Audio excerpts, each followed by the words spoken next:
الحمد لله رب العالمين والعاقبة للمتقين ولا عدوان إلا على الظالمين. أشهد أن لا إله إلا الله وحده لا شريك له وأشهد أن سيدنا ومولانا محمدا عبده ورسوله. اللهم صل وسلم وبارك على سيدنا محمد وعلى آله وأصحابه وأزواجه وذريته ومن دعا بدعوته ومن نهج نهجه إلى يوم الدين. سبحانك لا علم لنا إلا ما علمتنا إنك أنت العليم الحكيم ولا حول ولا قوة إلا بالله العلي العظيم. ربنا اشرح لنا صدورنا ويسر لنا أمورنا وقنا عذاب النار. ربنا افتح بيننا وبين قومنا بالحق وأنت خير الفاتحين. اللهم اهد قوما فإنهم لا يعلمون. اللهم اهد قوما فإنهم لا يعلمون. أما بعد. InsyaAllah malam ini kita sambung bacaan menggunakan risalah fikriyah pada muka surat 40 muafah. Ini bagian muka surat dan dulu tak tidak kita pakai rangka lain. Dia pakai kita kena muka surat 40 bab 1. Cara yang Quran ni kan.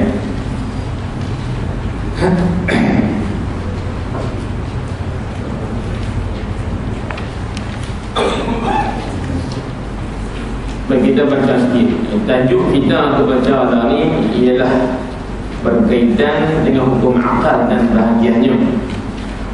Kita catat minggu lepas tentang hukum akal itu satu daripada 3 bahagian hukum, hukum syarak. Baik. Dan kita jangan tersalah faham bila kita kata hukum akal seolah-olah ia langsung tak berkait dengan syarak. Salah. Pasal apa? Pasal syarak juga lah yang suruh kita guna akal memahami sebagai hukumnya.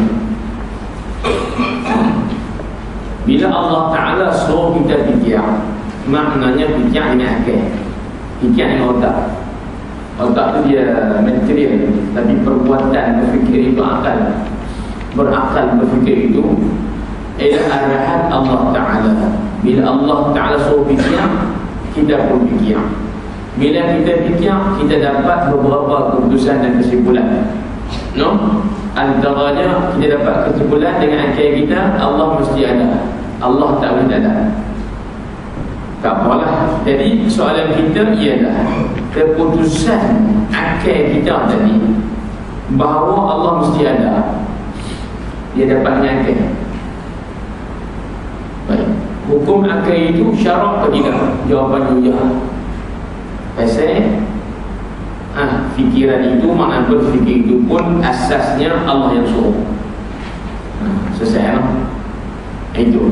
Yang nombor 2 kita akan sebut juga malam ni ialah hukum adat yang tak sebut melepas. Dalam hukum syarak ni ada satu cabang kan, melihat kepada sumber sabitan. Melihat kepada sumber sabitan hukum, dia panggil adat. Adat ni maknanya uruf. Uruf ni maknanya apa? Amalan biasa orang tempatan. Faham dah betul? Contoh tempat kita ni, bila orang mati berpiah, lebih tu. Di masjid pakai baju Melayu, kadang-kadang orang pakai baju ubah tak kalah, pakai kain belekat asasnya ada. Kesian aku tu lah. Orang perempuan bila kita ada kematian pakai tutup hitam, tutup malam. Ada kenduri, tutup malam. Kalau main tak kenduri tu, di pesta-pesta dia ubah sikit pesen. Dia lain sikit lah. Dia tak serupa balik kematian. Melainkan tempat pesta tu dia tak banyak lepas. Kan? Lain lah. Tak apa. Jadi nak sebutnya yang dikatakan adat itu ialah amalan biasa satu kumpulan manusia. Sekali, 2 kali buat, dia serupa. Jadi hukum adat ini banyak juga banyak juga sumbangannya terhadap hukum syarak.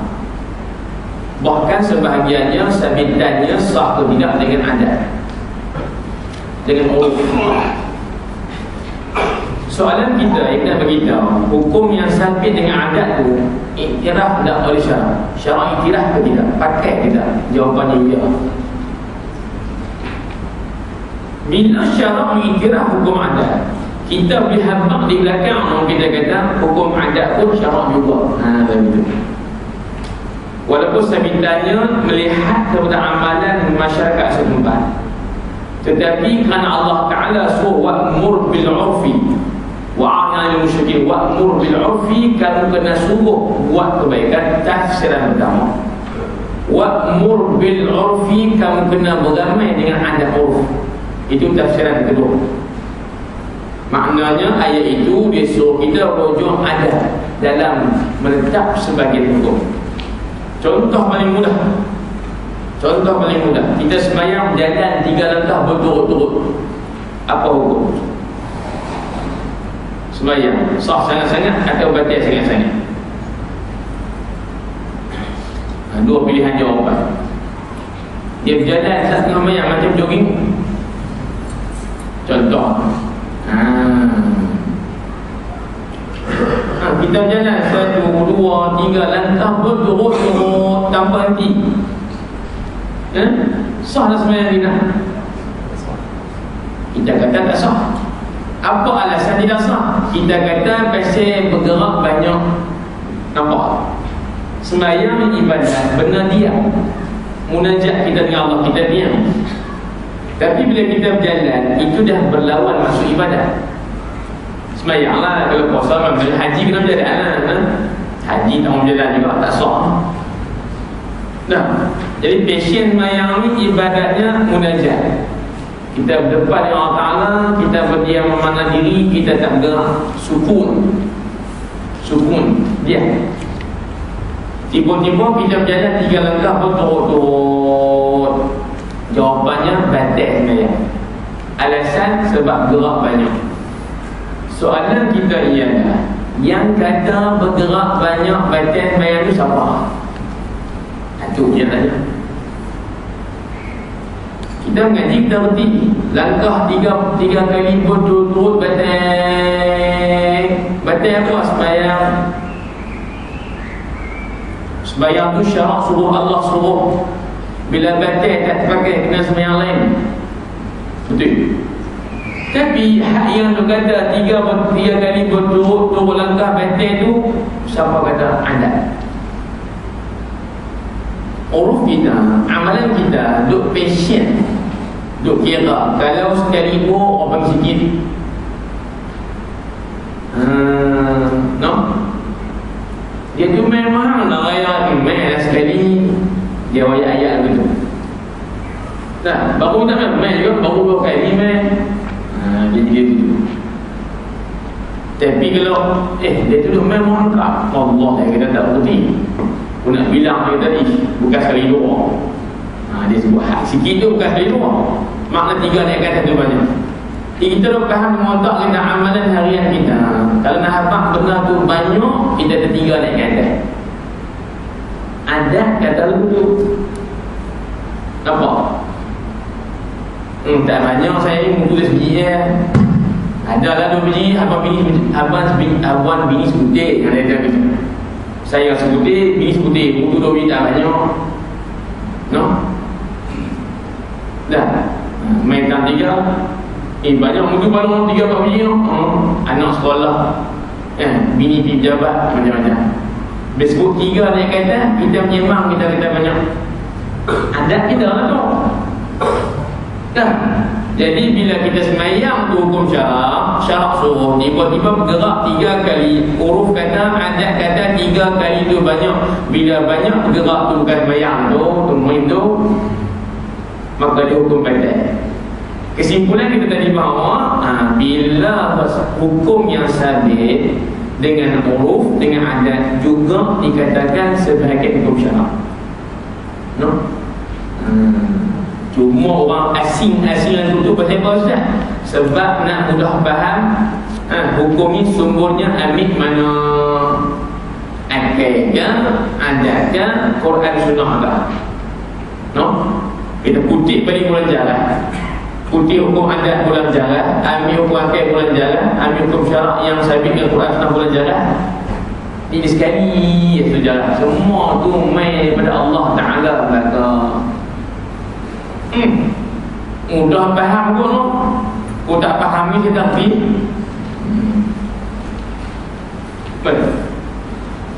dan hak kita dalam mengenai tauhid ini sabitannya terlalu kuat dengan akal. Sebab itulah tak salah setengah ulama kata bila kita mengenai tauhid maknanya kita mengenai hukum akal.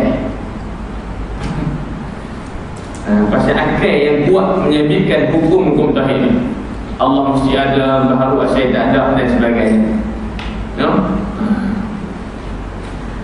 Baik. Muka surat 41 sambung. Kita kata status mukallaf itu merangkumi golongan manusia dan jin tanpa kecuali. Sebagai firman Allah Azza wa Jalla, "Fa bi ayyi ala'i rabbikuma tukadziban." Dengan mana satukah antara nikmat Tuhan kamu, hei jin dan manusia, tukadziban yang kamu dustakan. Maknanya kamu ingkarkan, maknanya kamu tak syukur atas nikmat itu, maknanya kamu kufurkan nikmat. No? Ini satu persoalan bukan Tuhan nak suruh jawab. Tapi soalnya bahawa ramai manusia ni kan, tak tahu bersyukur. Akhirnya lupa Allah yang beri nikmat. Akhirnya ingkar kepada Allah Ta'ala. Sepatutnya kita olah, kita guna pakai nikmat itu untuk dapat redha Allah. No?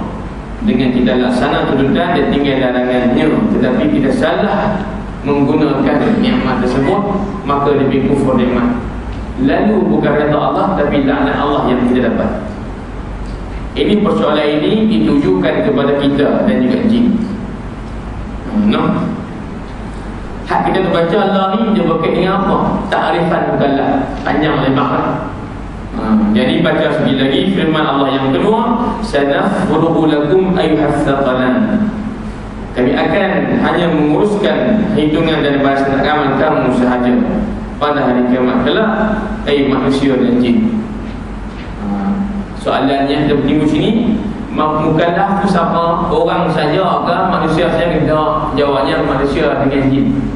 Dua grup ni. Lemu khabar tak masuk. Macam lemu korban pun tak masuk. Cuma dia boleh bawa baik untuk kita. No? Dia yang terkorban, kita dapat kebaikan. No? Baik. Kalau tak kena gaya, dia terkorban, kita juga terkorban. Pasal salah menafsirkan ibadat itu dengan kita membatalkan pahalanya, dengan kita ukir-ukir dan sebagainya. Tak payah banyak. Muka surat 42. Kata Imam Al-Qurtubi rahimahullah lagi, ayat ini merupakan amaran keras kepada mereka supaya berwaspada dengan setiap nikmat yang diberikan agar mereka tidak sesat. Sekaligus mengisyaratkan bahawa jin dan manusia adalah mukallaf. Itu yang kita sebutnya, bukan abang-abang. Cuma tak belakang sedar. Baik. Antara isinya ialah ia menunjukkan bahawa manusia dan jin akan dihitung amalan baik dan buruk masing-masing. Justru bahasa baiklah untuk yang amalan baik, bahasa buruk bagi yang buruk. Ini maklumlah. Laha ma kasabat wa 'alaiha ma iktasabat. Bahasa baiklah untuk setiap jiwa itu berdasarkan apa yang diusahakan. Wa 'alaiha maktasabat, dan balasan buruklah untuk setiap jiwa itu apa yang dia kerjakan.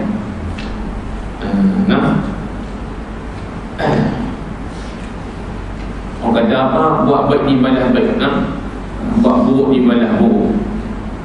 Baik. Kita sambung sikit. Dalam rangkap ini, rangkap mana tu? Tuan kena ambil balik muka surat 38. Kaedah yang selalu dia. Hal ini kita kena tulis. Dia ada keterangan tetapi jauh sangat. Dia selang bagi muka surat. Dia kata apa? Fakullu man Fakullu man kullu man kullifa syar'an wajaba alaihi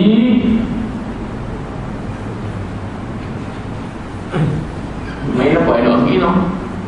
Itu nampak buruk sikit. Alaihi an ya'rifa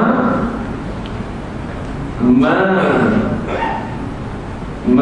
qad wajaba. Ayat sekarang sikit lah. Lillahi. Baik. Dia bahasa Arab ni yang cantiknya, dan kalau dia faham takkan lari makna. Duk tak mana pun dia ada gabungan rapat antara penggunaan kata kerja dengan kata sendi. Kadang-kadang makna boleh berubah, kan? Bila tak lepas kata kerja tu kata sendi yang lain. Kata kerja contoh. Ni, saya nak habaq apa tadi? Surat 42. Dalam rangka ini, penulis telah mengulangi perkataan ini sebanyak 2 kali. Mana? Fakullu man kullifa syar'an wajaba nabala. Ini sekali. Alaihi an ya'rifa ma qad wajaba. Ini nombor 2. No? Ini sekali sebut wajaba. Cuma hak pertama wajaba alaihi, dia bisa menghidup wajaba alaihi. Hak nombor 2 wajaba lillahi. Bait yang ke-10 dia sambung pergi ke situ. Kalau saya tanya ni 2 kali kalimah wajib ni, wajaba yang pertama ni, yang kedua, makna serupa ke tak? Tak tahu boleh habaq sebab tu tak tanya, maknanya boleh. Kalau benda serupa ustaz tak tanya lah. Ustaz belum tanya mesti tak sama. Nampak tak? Walaupun tak bisa dengar bicara logik yang tu ustaz belum tanya asal boleh. Kalau serupa tu tak kali orang tak apa. Keadaan pertama wajaba alaihi, kecuali tak sekali sepatutnya lagu tu lah. Tapi CNN dia rangkap ni, dia nak ikut dia punya 5, dia takut lari, dia kena susun ikut 5. Dia tak lebih ambil asalnya sini lah. Kemudian yang kedua wajaba lillah, wajaba lillahi wal jaizah. Sambung ke yang ke-10. Dia kesambung di bawah ini. Baik, saya nak habaq ni. Wallahi saya nak habaq. Sumpah. Dan kawan kita dia menyimak sumpah ni. Tak patut sumpah pun. Nombor 1, bila lepas kalimah wajib ni kata kerja, ada huruf alaihi, maknanya wajib atasnya secara taklifi, secara syarak, secara wajib. Dengan maksud wajib sini maknanya kalau dia tidak buat berdosa, kalau dia buat dapat pahala. Gabungan wajabah dah. Antara wajibah dengan ala ni asalnya ala lagu tu ala saja. Hayya 'ala shalah, ala tu. Bila gabung antara wajib dengan ala ni maknanya apa? Mesti kena buat. Hak tu lah tu buat pahala tinggal dosa. Wajib. Nombor 2, dia kata wajibah lillah. Selepas kalimah wajibah dia pulang lillah. Nampak tak? Nampak ke tak? Baik. Bila lepas kalimah wajib dia ada lam, bukan ala lah. Asalnya lagu ni. Asalnya lagu tu lah. Wajibah asalnya lam. Wajibah Allah. Nampak tak? Ini asal. Li Allah lagu tu. Tapi kita harap dia kaedahnya lepas lam ni ada hamzah yang lebih hamzah wasal, kita pergi idgham tu. Jadi ganti dulu lah syaddah. Asal lam ni saya beritahu lam lah. Wajibah lillah. Dia kalau lepas wajib ada huruf lam, dia mana apa? wajib akal. Apa yang akal ni benda mesti ada, tak boleh tak ada. Itu maksud.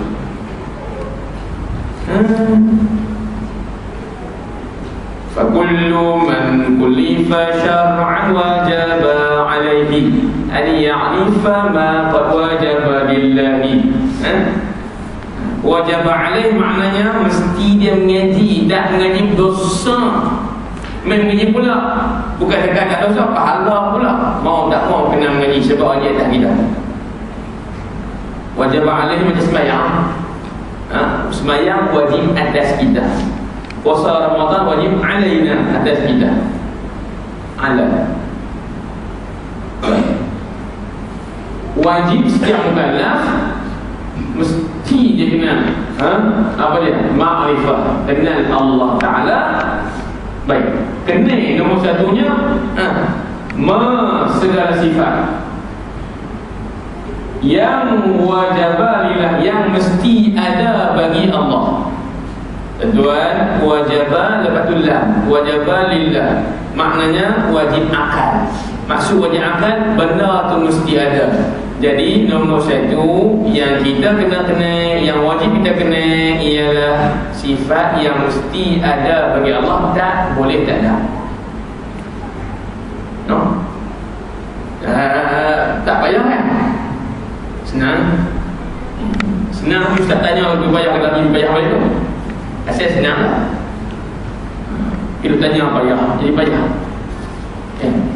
Benda mudah je. Hak dia cerita ni ikut kaedah bahasa Arab. No?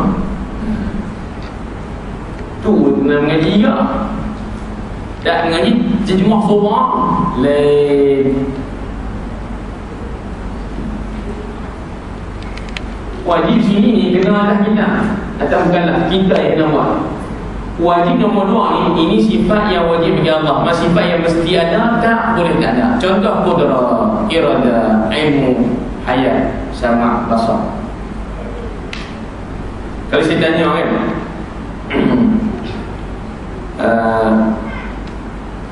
adakah wajib bagi Allah sifat qudrah? Tentuan kata wajib. Tentuan apa ayat lagu nak? Al-qudratu wajibatun lillahka ala Allah. Ada dua pilihan. Cerita kita sifat wajib bagi Allah, makna sifat yang mesti ada, tak boleh tak ada. Contoh al-qudrah, wajib. No? Cuma tuan-tuan tinggal pelgu je. Allah pakai dah.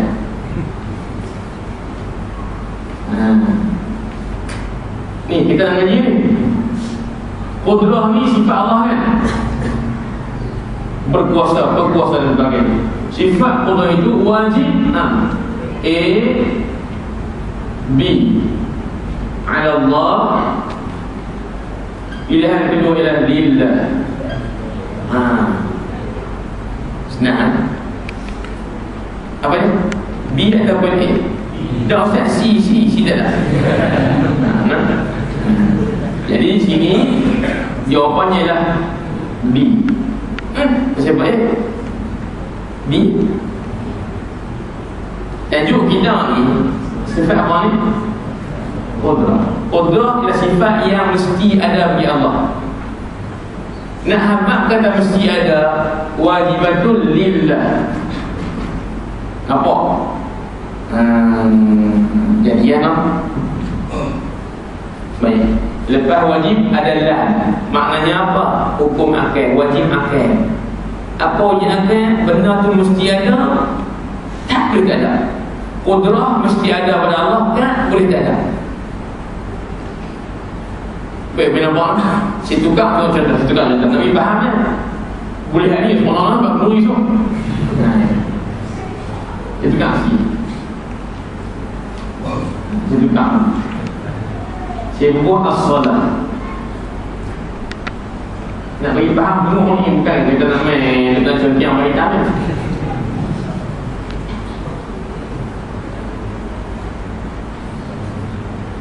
Itu kafir.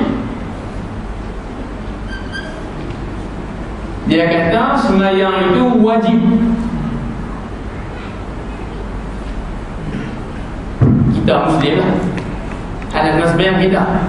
Tak sembahyang dosa, sembahyang pahala. Cuma dalam turutan bahasa Arab. Nah, habaq sembahyang yang amalan yang kena buat, tak buat dosa, buat pahala. Wajibatun 'alal muslim ataupun lil muslim. Ala, jawapannya A. Pasal apa Ustaz? Bila wajib ni depannya ala, maknanya wajib syarak. Apa wajib syarak? Tak buat dosa, buat pahala. Tu dia. No? Jadi dekat tu hanya banyak ini dah ulang. Nampak tak? Baik, sembahyang wajib atas muslim. Wajib atas muslim maknanya tak sembahyang dosa, sembahyang pahala. Habis. Ulang yang tadi sikit. Sifat qudrah wajib lillah. Wajib lillah. Bila wajib lepas Allah, maknanya sifat qudrah mesti ada pada Allah. Tak boleh tak ada. Terjemah beza. Wajib ala hukum akal. Sorry. Wajib ala hukum syarak. Wajib li hukum akal. Jadi jangan sambung tangan tu. Allah 42. Ini nombor kita ni. Tak buat. Keterangan saya terang dah. Tuan baca. Boleh. Jangan baca juga. Namun dalam maka ini penulis mengulangi ketahui sebanyak 2 kali. Namun kedua-duanya adalah berbeza di sudut penggunaan. Sama asli istilah atau bermaksud. Ya, bukan sengaja kan? Perkataan wajib bukan seorang-seorang kan? Perkataan wajib yang pertama diulang dalam sebuah hadis adalah merujuk pada wajib syarak, iaitu sesuatu yang dituntut melakukannya dan dilarang meninggalkannya. Sekiranya perkara wajib itu dilakukan seseorang, nescaya akan diberikan pahala, dan jika tinggalkan ia akan berdosa. Untuk menunjukkan wajib kategori ini, kategori syarak, sembahyang wajib, puasa wajib akan disebut selepasnya kalimah ala. Itu je. Kita dengar tu supaya masak nasi mandi kan, takut silap. Menu dia cara masak, takut silap. Manakala perkataan wajib kedua, hak mana? Wajaba lillah. Tu menunjukkan kepada wajib akal. Apa pula wajib akal? Sesuatu yang difikir mesti ada dan tak boleh tiada. No? Lalu kita kata Allah Ta'ala wajib ada, wajib akal. Tak boleh tak ada. Jadi habis.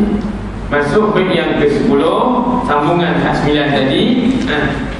Lillahi wal jaida wal muhtani'a wa mithla dhani muslihi fastami'a. إذ كل من قلد في التوحيد إيمانه لم يخلو من تهديد. Ada ayat tu.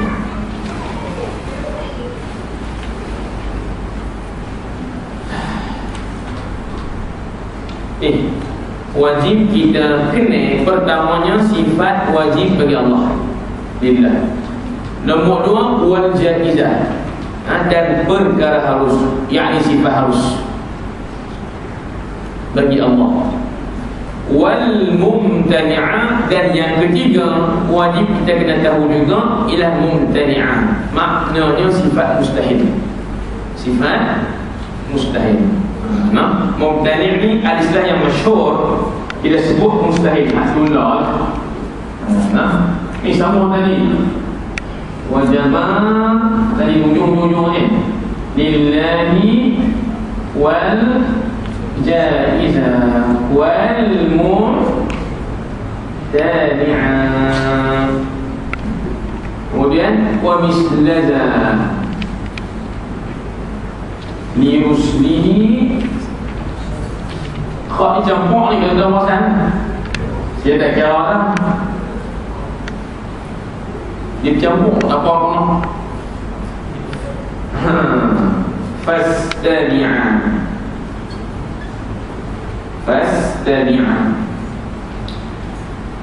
Nombor satu, hak wajib kita kena kenal ma'rifah. Apa bagi ma'rifah? Ma'rifah ialah sifat wajib bagi Allah. Ini satu.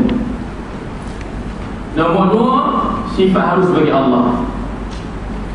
Nombor tiga, mumtani'ah. Mumtani'ah ni seartinya ialah mustahil. Ini orang sebut sedia mustahil. Hak mumtani'ah ni jangan dengar, tapi hak tolak lah kan. Sopa mangga dengan pelang juga tu kan. No, sebut belai jadi makna sopa. Sifat wajib bagi Allah apa ni? Sifat yang mesti ada, tak boleh tak ada. Berapa ustaz? Hak kita duk belang, duk bilang sedia tu belang pada. Dia ramai-ramai itu 20. Ada bilang 13. No. Nombor dua, hak wajib kita kenal ni, tak kenal dosa kita ni, ialah sifat harus bagi Allah. Apa dia sifat harus bagi Allah? Satu sahaja, ialah memilih untuk mencipta makhluk ataupun meniadakannya. Yang ni kadang-kadang orang dia tak detail sikit. Dia kata harus bagi Allah Ta'ala mencipta ataupun meniadakan makhluk. Itu kurang tepat. Yang tepat ialah harus bagi Allah, maknanya ikut suka dia nak buat apa, nak buat apa, ialah memilih untuk mencipta atau meniadakan. Dia kata kalimat depan, memilih, ikhtiar. Allah Ta'ala nak ciptakan, nak tak cipta. Hak nak tu yang namanya harus. Tentu yang tahu lah. Ada pun mencipta, dah cipta jadi wajib. Nampak? Ada Tuhan tak mau, maknanya mesti tak ada pun ada. Tetapi yang kata harus ni maknanya boleh ada, boleh tak ada. Tak wajib ada dan tak mustahil. Satu sahaja. Apa dia? Aku bilang tengok.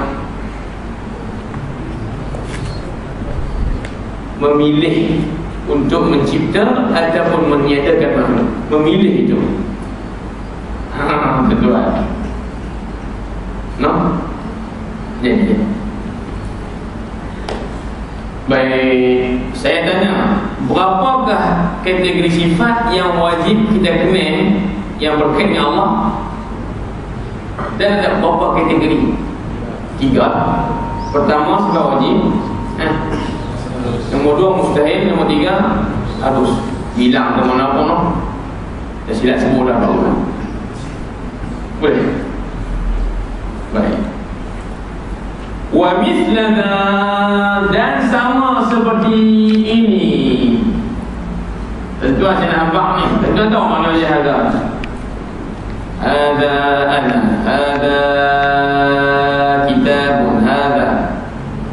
Ada kan ini ya. Dia orang Melayu booking. Dia pergi potong sikit tinggal zam saja. Dia buang ha tu, kepala tak ada. Kepala gajah tak ada. Zatu hadha lah. Hadha anak-anak kita sekolah rendah ni, jekah jauh tak ada belakang ni mungkin. Tak tahu juga pak tanah belak buat anak tu je. Ya. Anak lah tak tanya pak asal. Pak tu pun.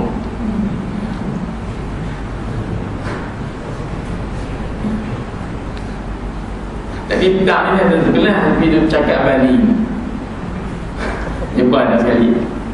Dia cakap Bali pekat sangat. Ada tadi dia, ustaz kami tak faham. Ustaz jangan cakap Bali pekat sangat. Cakap habis-habis sudah. Kita tukar di bahasa buku tu ya.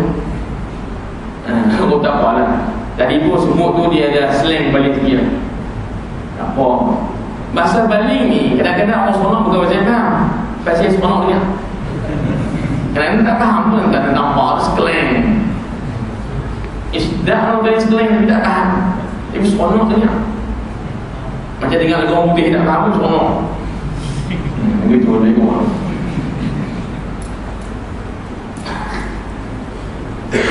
Nah, dia kata kewajipan kedua ialah wajib atas mukallaf. Sama sebenarnya tadi. Wajib atas mukallaf yang kedua yang mengenal sama macam tadi. Sifat wajib, sifat harus, sifat mustahil liusli yang sabit bagi rasul-rasul. Ini abang tu je. Nombor 2, hak wajib kita kena sifat yang berkait dengan rasul. Sifat wajib bagi rasul 1, sifat harus bagi rasul 2, dan sifat mustahil atas rasul 3. Tu dia kata tu shortcut, dia kata wa mithlada, sama macam tadi. Sifat wajib, harus, mustahil kena juga yang ada bagi rasul. No? Habis dekat tu tanya untuk ngaji dah. Sifat wajib rasul dah apa? Sifat mustahil rasul dah apa? Sifat harus bagi rasul.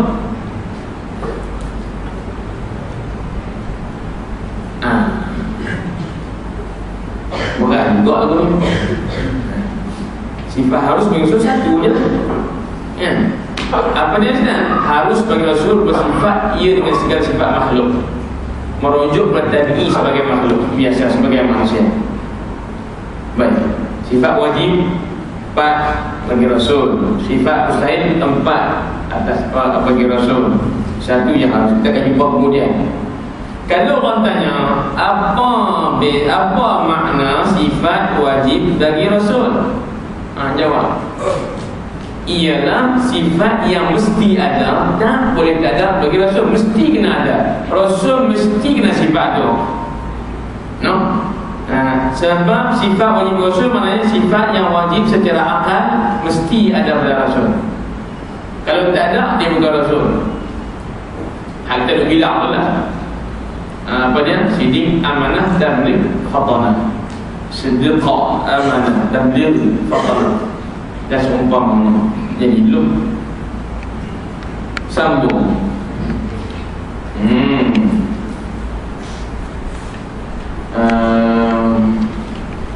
Dalam rangka ini boleh ada menyebut tentang perkara-perkara yang wajib diketahui setiap mukallaf, iaitu sifat wajib, sifat harus bagi Allah, dan sifat mustahil atasnya. Dan boleh juga menyebut perkara yang sama yang dituntut pada hak para rasul, hak bagi para rasul.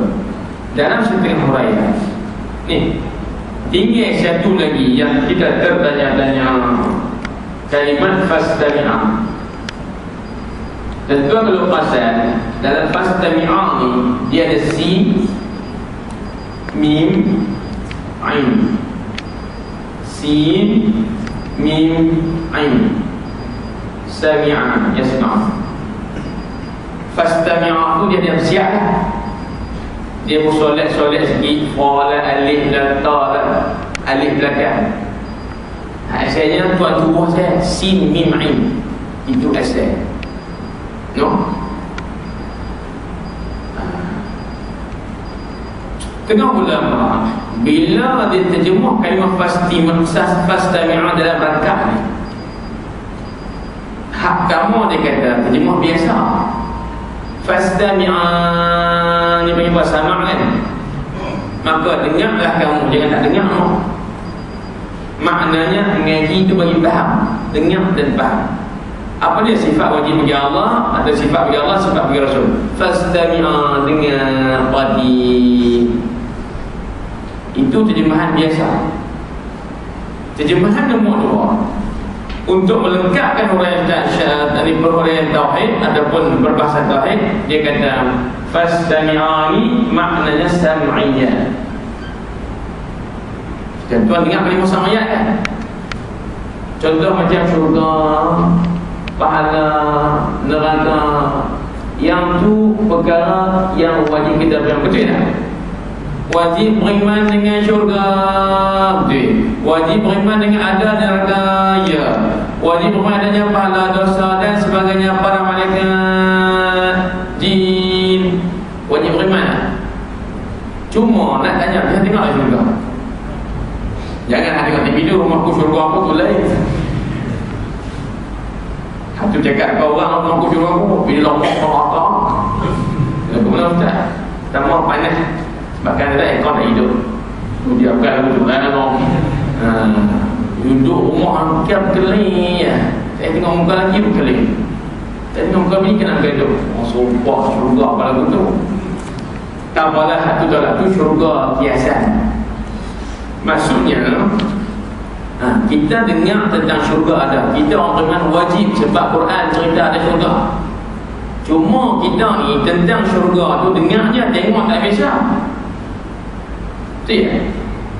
Sama juga dengan neraka. Dengar kata ada, maka wajib percaya. Tapi tengok tak biasa. Senang je istilah. Kalau benda tu kita dengar je, tengok dah, dia punya sam'iyah.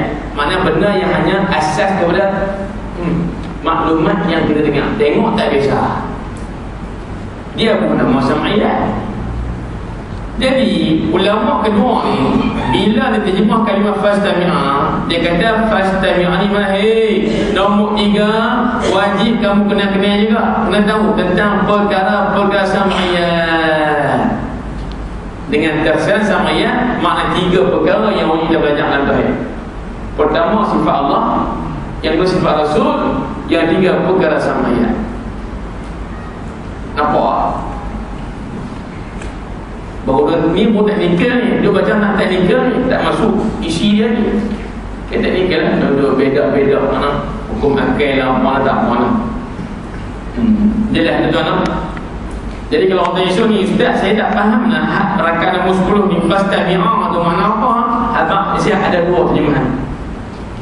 Terjemahan biasa dia kata apa? Fastami'a, dengar molek-molek Ustaz ngajak ni, yang menyembang aku belakang.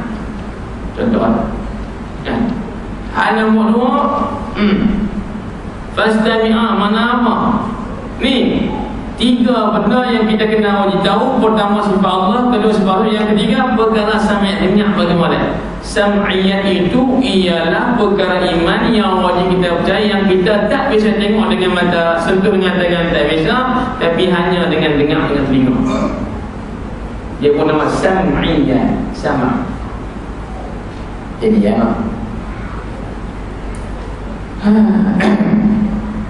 Berdasarkan ni dalam jawapan yang terdapat pendapat yang mengatakan kerana saya menunjuk kepada perkara sam'iyah.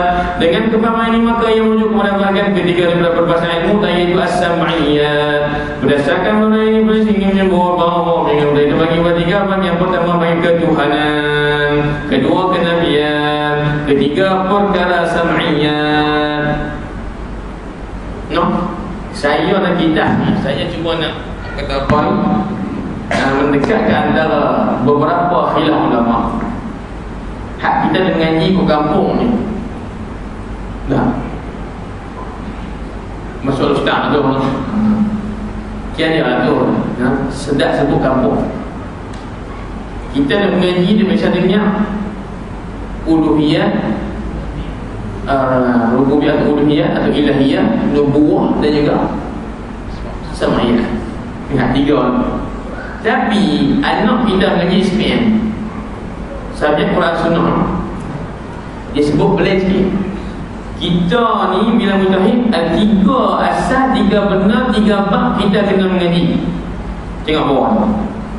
Pertama rububiyah, yang kedua tauhid uluhiyah, yang 3 asma wa sifat. Dia bahagi 3 tu. Belai dengan kita sebut tadi. Ini pun satu aliran dalam mazhab Islam Jamaah. Saya tak mau kelah.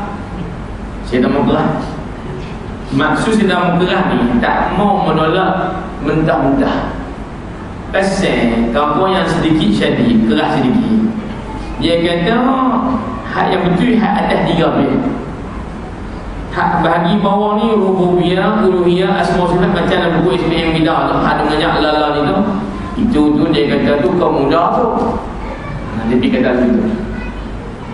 No? Dia kata tu pasal mudah kita Wahabi tu. Kita Wahabi lah. Saya pun malah kata apa. Nah, itu dia kelas lagi. Cuba kita meraihkan ijtihad ulama yang tak sealiran kita, tetapi sumbernya Quran Sunnah juga sama dengan kita, cuma faham belain. Bila faham belain, kita hanya berbeza pada kepahaman, bukan berbeza pada asas matlamat. Mudah ya bu. Kita mayang malam ni pergi sentuh awang batai tak? Tak lebih pada batai urut pada batai mayang. Batai kan? Selalu enggak mau dia kata semua batai. Dah. Sebelah tu Hanafi dia gamu semua, gamu kita, gamu sekarang. Tapi semayang tak habis, dia tak gamu nak kau. Nampak? Dia faham tu, blank yang kita faham. Tapi dia pun bukan Quran Sunnah juga. Nampak tak ni? Dia betul, kita betul, kita betul, insyaAllah salah. Dia salah, mungkin betul. Maksudnya lah. Cuma Ustaz, matlamat mereka ni 4 mazhab ke 5 mazhab ke 1000 mazhab ke apa ke, matlamat mereka sama je. Cuma bila nak sampai ke matlamat itu ada naik beraya. Dah ada tu jalan kampung. Aku malas naik beraya tu yang dah punya mai. Jalan bawah. Di sini tanya balik empat nakal di mana ada? Jangan mau. Dia nak pergi empat nakal dia buat tu mai macam aduh, panggil cakap banyak. Contoh, ada yang pasien tak mau nak jalan, dia akan berobat. Tapi cepatlah 40 minit, imat sikit. Dia sudah. No? Ada pula kami terbang tak mau naik. Apa dia? Dia buat rekod jalan kaki. Dia belum start Kuala Lumpur. Kita sampai dah 7 hotel 3 hari susah sampai. Kita mau sampai Alhamdulillah sampai juga. Matlamat kita tak mau sampai Kuala Lumpur. Tapi jalan beza. Kita tak boleh marah dia. Hang siapa suruh jalan lagi? Tak boleh marah dia. Dia kata segi fiqh harus berjalan kaki. Bila harus buat tidak halal, tinggal tak dosa. Itu juga. Kita hanya apa lah naik ke terbang Kuala Lumpur. Tahu aku yang duduk mati. Hujah tak kenal lah. Malah dia naik ke terbang dia pun. Ya, dia kata kau nak mati. Hang naik ke Boraya, bukan tak kenal gaya dah. Contoh, no, sangat